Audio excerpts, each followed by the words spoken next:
Дали сте се запрашале некогаш колку историја поминуваме секој ден во град Битола, односно по Широк Сокак? Колку многу крие Широк Сокак? Широк Сокак не е само најпознатото шеталиште во Битола или во територијата на Македонија. Широк Сокак е најпознато шеталиште и во Балканот. Останете до крајот на ова видео и не заборавајте да се претплатите на мојот YouTube канал, каде што ќе објавувам интересни видеа.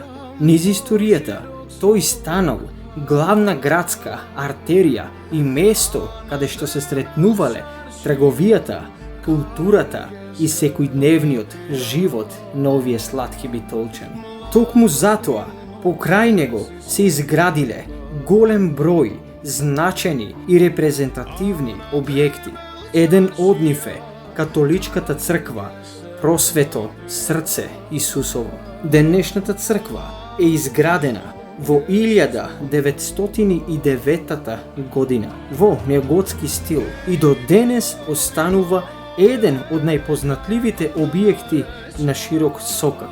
Замислете само за миг додека денес поминуваме покрај овие згради, многу од нив зад себе имаат повеќе од еден век историја. Затоа, драги мои слушатели и гледатели на овој влог, Широк Сокак не е само обична улица, тој е дел од приказната за Битола. А во следното мое видео ќе ви покажам уште една зграда покрај Широк Сокак и приказната што се крие зад неа. Битола е позната и како градот на конзулите. А кога ќе се прошетате по Широк Сокак, погледнете малку повнимателно околу себе. Фасадите, старите куки и објекти се сведоци на времето кога Битола доживеала силен развој и постепено добивале европски изглед. Затоа, најчесто битолчани велат: ете, влеговме во Мал Париз.